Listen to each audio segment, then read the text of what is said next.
Hey there, it's Rob again. I want to thank everyone who responded either publicly or privately to last week's video where I asked, what is your business doing differently right now?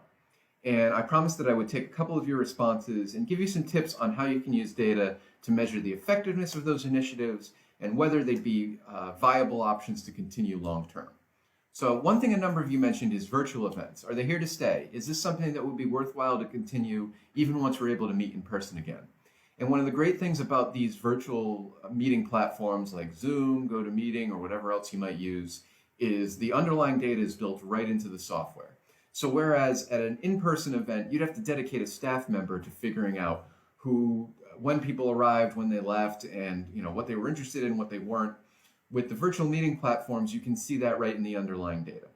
So take a look at that, match up that data to speakers and topics, find out what worked and what didn't, and see if virtual events are a long-term option to expand your reach and connect globally. Another thing a lot of you mentioned is working from home. A lot of companies have been forced to do this, and some of you are nervous about how effective your employees are when they're working remotely. So the key here is, how do we measure productivity?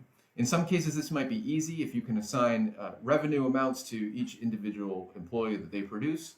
But in other cases, you're going to have to look deeper. Look at the processes, look at benchmarks towards goals, how effectively are your employees tracking towards their targets, and how does that compare to how they would be tracking if they were working in an office environment.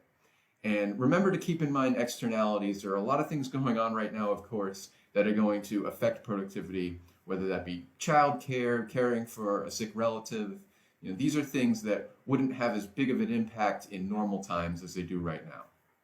So regardless of what you're doing right now to pivot, keep a log of what works and what doesn't, measure how effective these initiatives are, and see if there's anything that you can find that would be a benefit long term.